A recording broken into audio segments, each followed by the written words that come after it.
여러분, 이게 창세기를 읽었는데, 이 창세기라는 책은 우리의 인류의 역사가 어떻게 시작되었는가 하는 것을 자세하게 설명해 줍니다. 일부에서는 세상에 우연치 않게 살다 보니까 진화가 돼서 사람도 생기고 동물도 생겼다는 다윈의 진화론을 주장하지만, 우리 예수 믿는 사람은 하나님의 창조론을 믿지 않습니까? 그래서 하나님께서 어떻게 세상을 창조하시고 어떻게 사람을 창조하셨는가 하는 것을 보여주는 책이 바로 이 창세기라는 책입니다. 인생이 어디서 왔다 어디로 가는지를 모르는 사람들은 죽으면 끝나는 거 아니겠나? 그래서 노새 젊은 노새 늙어지면 못 노나니 뭐 이런 노래도 있듯이 그냥 인생 한 번 왔다 가는 거 즐기며 살자 이렇게 생각하니까 자기 나름대로 자기가 주인 돼서 자기 생각대로 세상을 살아가는 것입니다. 예수 믿는 사람은 어디서 왔다가 어디로 돌아가는지 분명히 그 해답을 알고 있지 않습니까? 그러니까 매일매일 삶을 조심스럽게 살려고 하는 게 뭐냐면, 하나님 앞에서 언젠가 우리가 심판받을 건 믿기 때문에 그런 거예요. 제가 코로나가 시작되면서 이 영상에 대해서 좀 배웠습니다. 왜냐하면 아무래도 제가 영상을 배워야 이게 좀 도움될 것 같다 싶어서 어떻게 비디오를 찍고 어떻게 편집하는가를 제가 한 6개월을 배웠습니다. 처음에는 몰랐는데 시간이 쭉 가면서 제가 변화된 게 하나가 뭐냐면, 별로 설교식 말씀 전할 때 쓸데없는 소리를 잘 안 하려고 제가 의식적으로 생각을 해요. 왜냐하면 그렇게 하고 나면 나중에 거길 찾아가서 또 잘라서 편집을 해서 붙여야 되니까 그게 더 힘든 거예요. 그래서 제가 이 영상을 찍으면서 몇 가지 저에게 좀 변화가 있었던 것 중에 하나가 아까 같이 정말 예배 시간에 필요한 말씀만 전해야겠다는 걸 의식적으로 제가 생각을 하고 말씀을 전합니다. 우리도 마찬가지잖아요. 우리의 삶이 언젠가 끝나는 날이 있는데, 끝나는 날 하나님 앞에서 살아온 삶에 대한 결산을 해야 할 날이 있다는 것입니다. 그 결산해야 할 날에 결산을 제대로 하지 못하면 하나님 앞에 책망받거나 아니면 버림받을 수도 있다는 사실입니다. 사람이 인정하든 부정하든 그 심판은 누구에게든 다가오는 거라 변명을 될 수도 없고 핑계도 될 수 없는 무서운 날이 될 것이라는 것입니다. 자, 창세기 우리 6장부터 7장에는 재밌는 것 우리 하나 발견하는 게, 하나님께서 왜 세상을 심판하시게 되었는가, 우리 그러한 이유 하나님께서 말씀하시고 그 다음에 자세하게 설명을 해주고 있는데, 우리 6장 5절 말씀 한번 볼까요? 앞장에 있는 6장 5절은 이렇게 말씀합니다. 뭐라고 얘기냐면, 여호와께서 사람의 죄악의 세상에 가득함과 그의 마음으로 생각하는 모든 계획이 항상 악할 뿐임을 보시고 땅 위에 사람을 지으셨음을 한탄하사 마음에 근심하시고 이르시되 7절 내가 창조한 사람을 지면에 쓸어버리되 사람으로부터 가축과 기는 것과 공중의 새까지 그리하리니. 여러분, 이 말씀 생각해 보면 왜 하나님께서 홍수를 결정하셨는가 하면, 죄악이 세상에 가득했다. 자, 이 말씀 보면 지금만큼 가득하겠습니까? 노아 시대 때 사람들이 악했다고 한들 지금보다도 더 했을까요? 이 시대에 우리가 인생 살아가면서 이런 세상을 우리가 살고 있구나라고 생각할 때가 종종 있지 않나요? 자, 그런데 그때보다도 인구가 더 많아지고 그때보다도 더 다양한 죄를 짓고 사는 우리들에게 하나님께서 왜 이처럼 바로 심판하지 않으시는가? 그것은 바로 예수 그리스도 때문에 그렇습니다.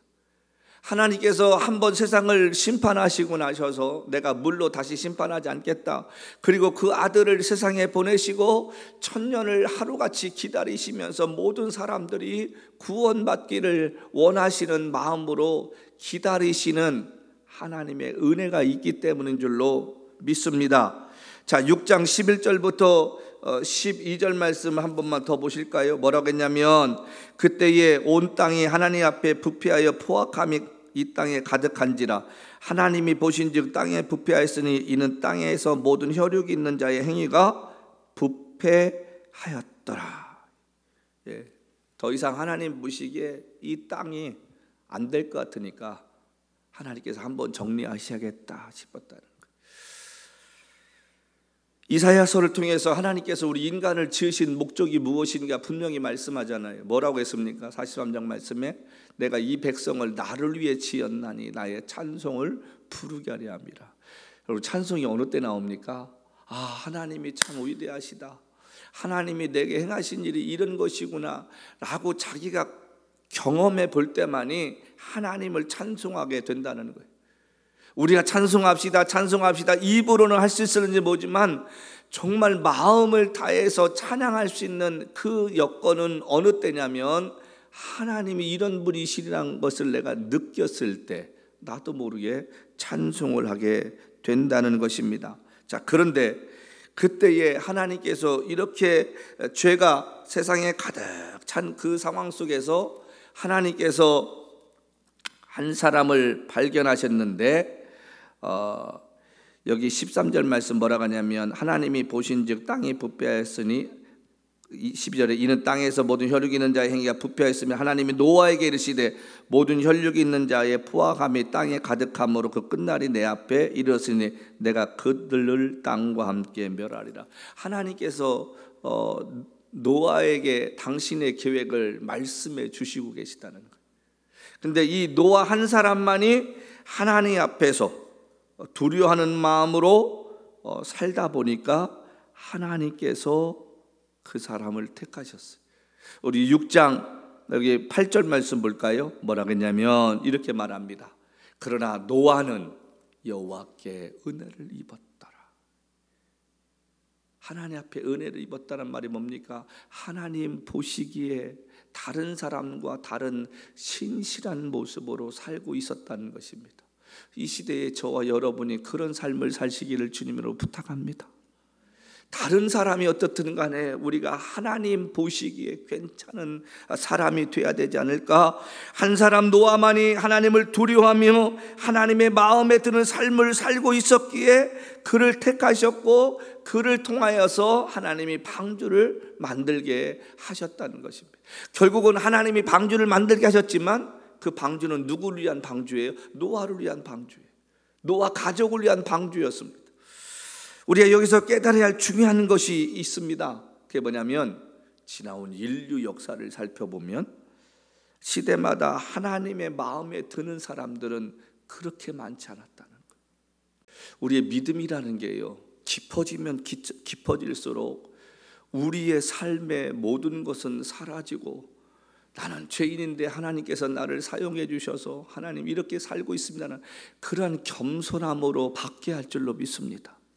모든 영광과 존귀와 찬양은 주님 홀로 받으시되 이 무익한 종은 마땅히 해야 할 일을 했을 뿐입니다. 세상의 영광 다 받으면 주님 앞에 있을 때 우리가 받을 게 없다고 말씀하지 않습니까? 우리가 이 시대에 세계 곳곳에서 예수 믿는 사람들이 얼마나 많아졌다고들 얘기를 해요. 근데 세상은 더 악해지고 부패해져 가고 전쟁은 끊임없이 일어납니다. 그 이유가 무엇일까? 점점 하나님을 두려워하는 마음들이 사라진다는 거예요. 지금 내가 행동하고 행하고 있는 이것들이 하나님 앞에서 분명히 심판받을 거라고 생각하면 우리의 말과 행동과 정치인들의 그 정치 법안을 만들고 민생을 보살피는 것들, 또 목회하는 우리 목사들도 달라지지 않겠느냐는 사실입니다.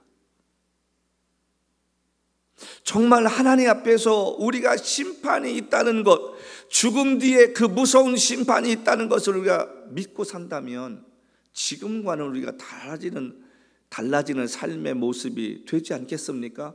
그게 없으니까 그냥 나이 들면서 더 욕심이 많아지고 명예를 더 가지려고 하고 하는 이유가 뭡니까? 하나님을 믿지 않기 때문에 그렇습니다. 저는 언제부턴가 40년, 50년 전이 참 그리워집니다. 살기는 힘들었어도 믿음 생활에는 지금보다 우리가 뜨거웠고요, 순수했다고 생각합니다. 우리가 하나님의 일을 해야 한다고들 다들 해요. 그래서 교회도 크게 짓고 사역도 열심히 하고 그 다음에 나름대로 뭐 선교지도 많이 가요. 근데 제가 요즘 많이 고민하는 게 뭔지 아십니까? 그게 과연 하나님이 원하시는 일일까? 그럴 수도 있어요. 근데 우리가 하나님의 일을 한다는 것, 주님이 분명히 우리에게 말씀하신 게 뭡니까? 하나님의 일을 한다는 것은 나를 믿는 것이다. 요한복음을 통해 예수님이 그러셨잖아요. 나를 믿는 것이 아버지를 위한 일을 한다는 것이. 그러면 우리가 예수님을 믿으면 하나님이 우리가 일을 해야 할 때가 되면 반드시 우리를 통해 일을 시키실 줄로 믿습니다. 내가 하는 일이 아니라 하나님이 우리에게 일을 주셔서 그 일을 하게 하는 것이 하나님이 기뻐하는 일이고 하나님이 원하시는 일 아닐까요? 그런데 우리는 우리의 열심 가지고 무엇을 하려고 했습니다. 그러다가 안 되면 지치는 거예요. 하나님 살아계시냐고 햇소리하고 왜 응답하지 않느냐고 불평하고. 그러니까 제가 요즘 들어서 제 혼자 그냥 고민하는 거예요. 도대체 하나님을 위한 일이 뭘까? 그것은 여호와 앞에 잠잠히 기다리면서 우리가 하나님과 함께 관계 맺는 것이 제일 중요하다는 사실입니다. 내가 매일 기쁘게 순례길 행함은 성령이 나와 함께 하셔서 그 걸음을 걷다 보면 때로는 그 걸음 속에서 하나님의 일을 시키시면 일을 하면 되는 거고 안 시키시면 쉬면 되는 겁니다. 근데 우리는 불안하잖아요. 하나님이 일을 안 시키면 하나님이 내게로부터 멀어지셨나? 하나님께서 나를 버리셨나? 나를 하나님이 잊어버리셨나? 내 사명이 다 끝났나? 사람이 두려워합니다. 그런데 예수님께서 분명히 뭐라고 말씀하셨어요? 하나님을 위한 일은 나를 믿는 것이다. 나를 믿는다는 게 뭡니까? 주님과 날마다 기도하면서 주님 기뻐하는 일을 하려고 애쓰는 삶, 그것이 하나님이 기쁘시게 한다는 일이에요. 우리 천안 그러면 호두과자가 유명합니다. 근데 한국 그 천안의 원조이신 할머니 권사님이 그 호두과자를 만드시면서요, 아주 오래됐잖아요. 그 할머님이 뭐 글씨를 많이 깨우셨겠어요? 공부를 많이 했겠습니까? 근데 이 할머님이 호두과자를 파시면서요, 무슨 일을 하셨냐면 살아생전에 교회를 153개를 지어주시고 돌아가셨어요. 시골의 작은 교회들 어렵다 가면 그 호두과자 파는 돈 가지고 그것을 도와주셔가지고 교회를 지었다는 거예요. 그분은 큰 대학도 나오지 않으셨습니다. 그분은 뭐 유명인사도 아니셨습니다. 그럼에도 당신께 하나님께서 주신 그 달란트를 가지고 이렇게 하는 게 기쁘게 하시는 일이라 생각을 해서 한평생 그렇게 살다 가셨습니다. 하나님이 기뻐하지 않으시겠습니까? 성도 여러분, 우리가 하나님을 위해 뭔 대단한 일을 하려고 하지 말자고요. 그냥 평상시에 주님을 의지하면서 주님 앞에 내 삶이 쓰임받을 수 있는 삶이 되되 하나님 필요한 곳에 나를 사용해 달라고 기도하는 우리의 삶이 되었으면 좋겠습니다.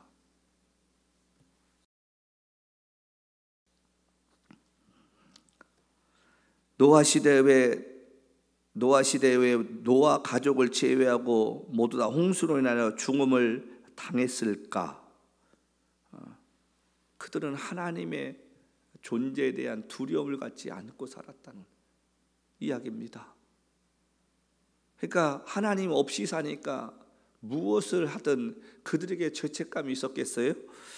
저는 여기 창세기 오늘 6장, 7장 말씀을 가만히 보면서 2장에 거쳐서 홍수에 대한 이야기가 있지 않습니까? 노아 할아버지 배를 만드네, 높은 산 꼭대기에 배를 만드네, 뭐 이런 노래도 있듯이 노아가 몇 년을 배를 만들었냐, 뭐 그게 중요한 게 아니잖아요. 뭐 사이즈가 얼마나냐, 운동량만 하고 뭐 135m의 폭이 얼마고 높이 얼마. 여러분, 그것도 중요하지만 더 중요한 것이 뭐냐면 오늘 우리가 6장, 7장에 걸쳐서 우리가 2가지를 좀 깨닫는 아침이 되었으면 좋겠는데요. 첫 번째가 뭐냐면 평상시에 하나님 앞에 우리가 신실한 삶을 살아야 한다는 것입니다. 노아가 그 시대에 살면서 많은 사람들이 쉽고 평안하고 자기 육신의 쾌락을 위해 살았는데 노아만큼은 하나님을 두려워했다는 거예요. 하나님 보시기에 신실함을 가지고 살려고 애쓰는 그 신앙인이 되었다는 것입니다. 우리가 창세기부터 시작해서 쭉 성경 말씀 보면서 깨닫는 게 뭐냐면, 시대마다 하나님은 하나님을 위해 살려고 애쓰는 사람들을 통해서 역사를 이루어 오셨다는 것입니다. 때로는 잘못됐을 때는 하나님이 고쳐 쓰시기도 하셨지만, 결론은 그들 가슴에 하나님을 바라보는 열망 가지고 사는 사람들을 통해서 역사를 이루어 오셨다는 것입니다. 모세가 그랬고, 다니엘이 그랬고, 엘리야가 그랬고, 우리가 아는 대로 스가랴가 그랬고, 에스더가 그랬고, 모든 사람들이 다 그랬다는 거 아닙니까? 하나님을 두려워하고 하나님 앞에 신실함을 가지고 사는 사람은 기도하지 말라고 해도요, 기도가 절로 나옵니다. 시대를 위해서 기도하고 가까운 사람을 위해 기도하고 나라와 민족을 위해 기도하는데 신실함이 없으면 관심이 없다는 거예요. 하나님이 준비된 자를 쓰신다는 말이 뭔지 아십니까? 그럼 우리가 하는 말이잖아요. 모세나 바울 같은 사람은 반대였지 않습니까? 그들에게 있어서 그 열심의 중심이 어디 있었습니까? 하나님을 기쁘시게 하고 민족을 사랑하는 마음 때문에 그랬잖아요. 저와 여러분의 가슴에 열정이 있으면 그것이 때로는 하나님 보시기에 잘못된 열정이라고 생각하실 때는 그 열정을 바르게 고쳐놓습니다. 바울처럼 잘못된 열심 가지고 예수 믿는 사람을 잡아 죽이는 것이 하나님의 뜻이라고 생각했지만 그 열정 속에 성령을 부어주시니까 이게 뒤집어져 가지고 뭐가 되는 겁니까? 예수를 위해 생명 걸 수 있는 그 열심으로 바뀐다는 겁니다. 믿음 생활하면서 열정도 없어, 끈기도 없어, 인내도 없어, 뭐 가지고 하나님 앞에 우리가 씨름하겠느냐는 말입니다. 노아가 지금 하나님 보시기에 괜찮은 사람으로 살았다는 이야기는 뭡니까? 그가 하나님 보시기에 신실한 마음으로 살았다는 거예요. 아니, 그 시대에 노아 외에 사람이 없었나요? 아니요, 있었어요. 근데 노아만큼은 하나님의 눈에 들기에 그렇게 살았다는 거예요. 역대하 16장 9절 말씀 뭐라고 했습니까? 여호와는 온 땅을 두루 감싸라 다 전심으로 자기를 향하는 자에게 능력을 베푸신다고. 이 시대에 저와 여러분의 삶이 사람들이 어떻게 보든 간에 하나님 보시기에 신실한 마음으로 살려고 했으면 하나님이 그 마음의 신실함을 보시고 크든 작든 하나님의 영광을 위해 우리를 사용하게 되실 줄로 믿습니다.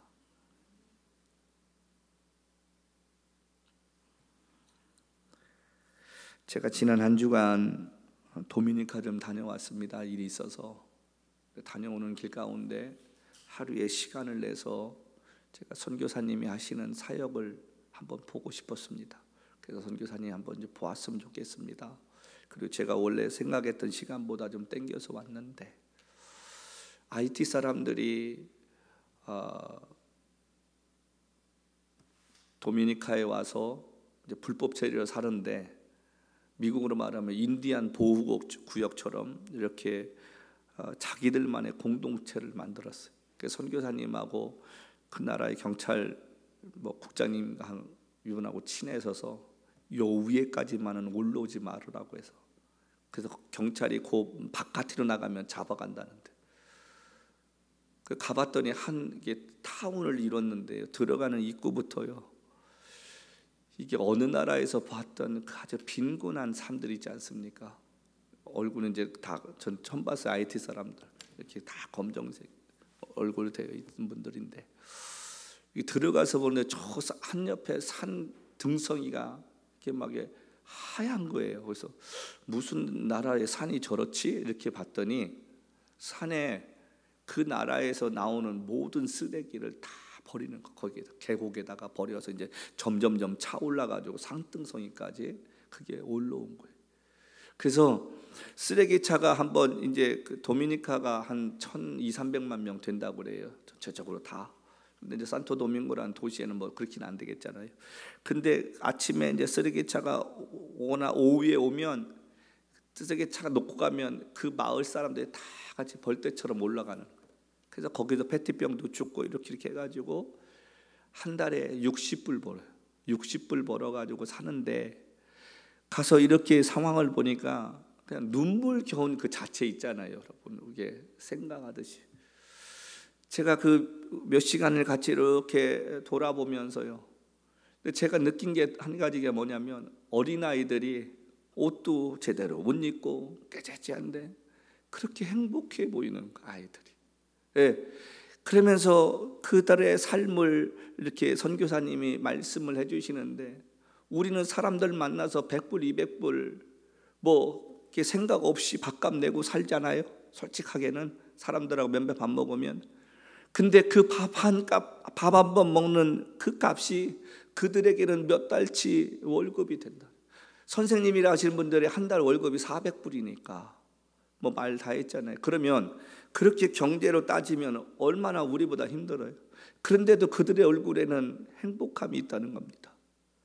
제가 자살하는 분들의 많은 수는 잘 모르지만 대부분 들어보면 없어서 자살함들보다도 살다가요, 여러 가지 일 때문에 힘들다고 죽는 사람이 더 많아요. 근데 그들이 없는 사람이냐면 그렇지도 않다는 거예요. 우리가 미국 살면서 감사한 게 얼마나 많습니까? 하나님 앞에 감사해야 할 것들이. 근데 그 감사함으로 끝나는 게 아니라 이 감사함 속에서 하나님이 나를 어떻게 사용하시겠느냐고, 하나님 내가 어떻게 쓰임받는 인생이 되어야 되겠느냐고, 어떻게 내가 하나님 앞에 서는 날 내가 책망받지 않는 자로 살다 가야겠느냐는 고민을 우리가 하면서 살아야 되지 않겠습니까?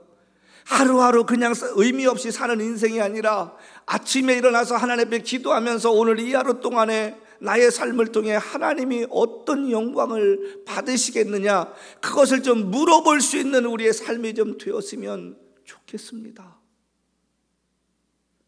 저는 그랬으면 좋겠습니다. 노아는 이 시대에 하나님을 의식하며 하나님을 기쁘게 하는 삶을 살려고 그가 애를 썼다는 것. 여기 7장 1절 말씀 보니까 뭐랬습니까? 여호와께서 노아에게 이르시되 너와 내 온 집은 방주로 들어가라. 이 세대에서 내가 내 앞에 의로움을 내가 보았음이니라.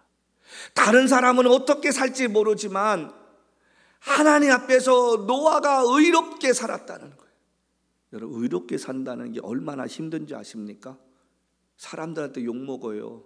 사람들한테 왕따 당해요. 사람들 앞에 멸시를 당해요.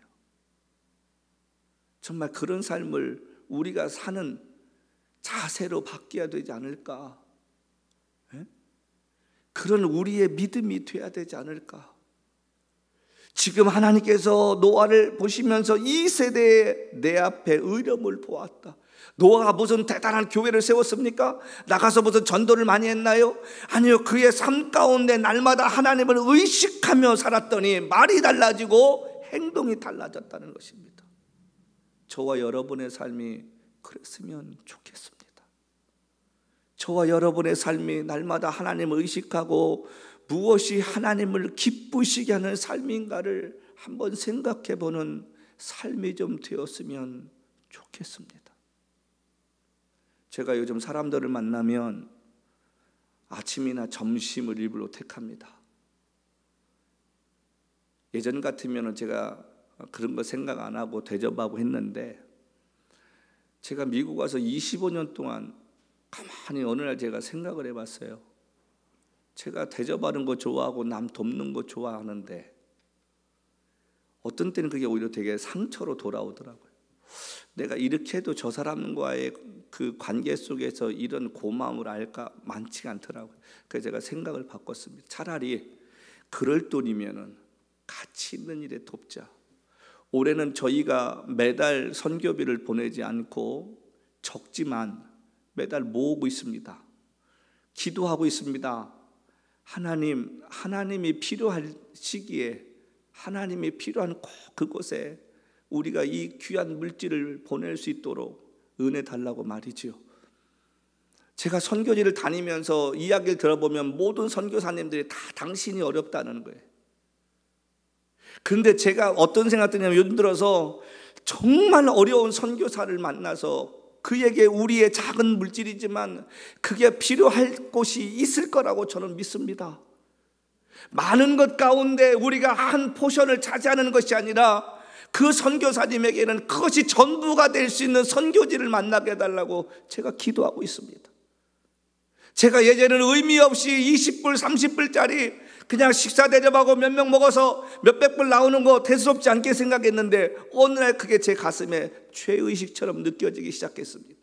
그래서 제가 아침에 구불구구 하는 거, 점심에 제가 짜장면 한 그릇 먹자고 그래요. 우리가 요즘 밥 못 먹어서 뭐 굶어 죽지 않지 않느냐, 그 비싼 거 다른 분하고 먹고 난 이것밖에 대접할 거 없다고. 그리고 제가 한번 세이브 해보려고 애를 써봤습니다. 그랬더니 무슨 일이 벌어진지 아십니까? 너무도 많은 그동안 돈이 의미 없이 나간 게 많더라는 거예요. 하나님을 우리가 의식하고 살면, 저희 교회도 적은 분들에 의해서 헌금이 모아지지만 여러분, 그 돈이 모아지는 게 얼마나 힘든 일인지 겪어보시면 알잖아요. 제가 요즘 여러 가지 생각을 참 많이 합니다. 성도 여러분, 우리가 신실하게 살려고 한다는 게 말처럼 쉽습니까? 그거는 우리의 결단이 필요하고요, 저와 여러분의 노력이 필요하고요, 하나님 앞에 무릎을 꿇고 기도할 때 성령께서 우리를 붙잡아 주셔야만이 가능한 줄로 믿습니다. 다른 사람은 어떻게 살든 여러분, 우리만이라도 하나님 기쁘시게 하려고 애쓰는 사람들이 되십시다. 그래서 때로는 왕따 당하고 사람들로부터 외면당하고 사람들로부터 무시당한다 할지라도 이 일이 하나님을 기쁘시게 하는 일이라면 부끄러워하지 말고 그 일을 행할 수 있는 용기와 결단이 저와 여러분에게 있어지시길 주님으로 부탁합니다. 여기 두 번째를 가만히 보면요, 오늘 제가 6장부터 7장 우리 이 얘기 많이 들었잖아요, 노아 얘기. 근데요, 순종함이 얼마나 중요한가 깨닫게 됩니다. 여기 6장 22절 말씀 보실까요? 21절, 너는 먹을 모든 양식을 내게로 가져다가 저축하라. 이것이 너와 그들의 먹을 것이 되리라. 노아가 그와 같이 하여 하나님이 자기에게 명하신 대로 다 준행하였더라. 참, 여러분 한번 생각해 보십시다. 아주 간단하게 그냥 노아가 순종했다더라 이런 얘기, 우리가 성경 역사로 보면 노아가 배를 만든 건 120년이 아닙니다. 그거는 인간의 수명이 노아 홍수 끝나고 120세로 하나님께서 하신 거고, 노아가 배를 만드는 거 한 7, 80년 정도라고 늘 얘기를 해요, 역사로 이렇게 보면. 자, 그런데 80년이 됐든 90년이 됐든 그게 중요한 게 아니라 생각해 보십시다. 이 당시에 하나님이 천지를 창조하셨을 때니까 산에도 나무가 많았을 것이고 이런 데인데, 거기까지 무엇을 가지고 올라가서 어떻게 그들이 나무를 자르고 그 배를 만들었느냐는 거예요. 수십 년 동안 그 배를 만들면서 노아 가족들이 짜증내지 않았겠어요? 아들들이 화내지 않았겠습니까? 와이프도 또 며느리도 불평하지 않았겠어요? 아버님 이거 왜 하시는데요? 아버지 이걸 왜 하는데요? 여기에다가 이걸 왜 해야 되는지 불평하지 않았겠어요? 그 긴 세월 동안에.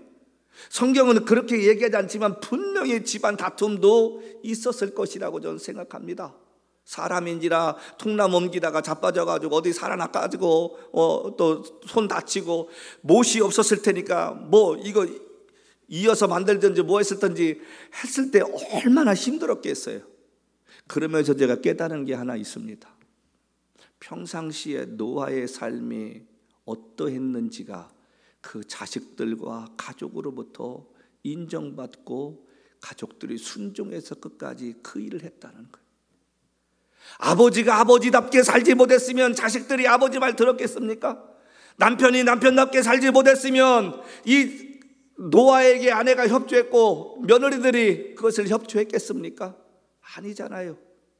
노아가 하나님께 신실하게 사는 그 모습을 바라보면서요, 자식들이 아버지를 바라보는 시각이 달라졌다는 거예요. 우리 인생 살면서 자식들에게 인정받고 사는 것 중요하다고 믿습니다.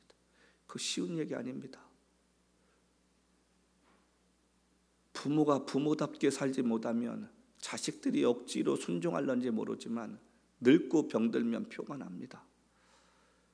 여러분, 우리 인생 가운데 누군가에게 인정받는다는 게 그렇게 쉬운 얘기냔 말이에요. 노력과 애씀이 필요하잖아요. 아버지가 평상시에 하나님을 섬기는 모습을 바라봤을 때요, 자식들이 두려운 마음도 있었을 것이고 순종할 수 있었다는 것입니다. 그러니까 훗날 아버지가 술에 취해서 누워있을 때 자식들이 뒷걸음치면서 아버지에게 덮어주잖아요. 우리의 삶 가운데 부모로서의 삶의 모습이 자녀들에게 선한 영향력을 끼칠 수 있는 삶을 사는 우리가 되어야 될 것이고, 자식들에게 하나님에 대해 이야기할 때 같이 순종하며 마음을 나눌 수 있는 그 동역함이 필요하지 않을까. 노아에게는 하나님 앞에 순종하는 마음, 노아가 지금 이 이야기를 들었을 때 그가 어떤 생각했겠습니까? 하나님, 이거 어떻게 나보고 하라는 것입니까? 나 못합니다. 때려치고 했다면 일이 이루어지지 않았을 거예요. 근데 성경은 뭐라고 했냐면 자기에게 명하신 대로 다 행하였더라. 성도 여러분, 성령께서 우리에게 주시는 감동이 있다면 그것이 내게 손해가 되고 내게 어려운 일을 할지라도 하나님 앞에 순종하면 역사의 한 페이지를 장식하는 주인공이 될 줄로 믿습니다. 마르틴 루터라는 사람이 어느 날 갑자기 주님께서 그 마음을 주셨을 때 주저했다면 그는 역사의 한 페이지의 주인공이 될 수 없었습니다. 하지만 하나님께서 주시는 그 마음이 있었기 때문에 두려워하지 않고 그가 95개 조항을 내걸고 개혁의 불씨를 당기는 삶을 살지 않았을까요? 하나님 앞에 산다는 것, 하나님의 사람으로 산다는 것 쉽지 않습니다. 노아가 배를 만들면서 분명히 사람들에게 이야기하지 않았겠습니까? 하나님께서 이 땅을 심판하신단다. 너희가 이 배에 들어와라. 그때 사람들이 얼마나 비웃었겠어요. 이 맑은 날씨에 무슨 비가 내린다고, 무슨 이런 날씨에 또 산에다가 배를 만드는 저 이상한 사람처럼 사는 삶이 뭐가 우리가 믿을 수 있겠느냐고 그렇게 얘기하지 않았겠습니까? 귀 기울인 사람이 단 한 사람도 없었다는 것입니다. 여기 7장 12절 말씀에 노아가 들어가오나 40일 주야를 비가 땅에 쏟아졌더라. 어떤 인생이 살아남았겠습니까? 순종하는 자만이 복음이 들리고요, 순종하는 자만이 하나님의 은혜가 무엇인가 느낄 수 있다는 것입니다. 교회는 있지만 믿는다고 하는 사람들이 많지만 정작 주님의 재림을 준비하는 사람들이 적어져 가는 시대입니다. 겉모습으로는 다 크리스찬 같은데 삶의 모습을 바라보면 예수 믿는 사람들의 모습은 점점점 사라져가는 슬픈 시대에 우리가 살고 있는데, 성도 여러분, 언젠가 우리에게 주님의 재림이 찾아오든지 아니면 그보다도 우리가 먼저 주님 앞에 부르심 받는 날이 반드시 오게 되어 있습니다. 그때에 부끄럼 없이 주님 앞에 설 수 있는 우리가 되십시다. 순간순간 성령께서 우리에게 하시는 그 말씀을 듣고 내 힘과 능으로 할 수 없사오니 나를 붙잡아 달라고, 하나님 은혜 달라고, 하나님께서 넘어지지 않게 해달라고 우리가 기도할 수 있는 삶이 되었으면 좋겠습니다. 노아의 그 순종함으로 인해서 한 가족이 구원받게 되고 역사의 맥을 이어가는 인물이 되었다면 오늘 저와 여러분의 인생도 준비하는 인생 되면서 주님 만나는 날을 기다리며 사는 인생 되면서 하나님이 기뻐하는 그 일을 위해 순종하며 나갈 수 있는 복이 있는 자들 되시기를 주님을 간절히 부탁합니다. 이 한 주간도 그렇게 주님과 동행하시며 사시다가 다음 주 주일날 기쁜 마음으로 주 앞에 나올 수 있는 저와 여러분 되시기를 간절히 주님의 이름으로 부탁합니다. 아멘.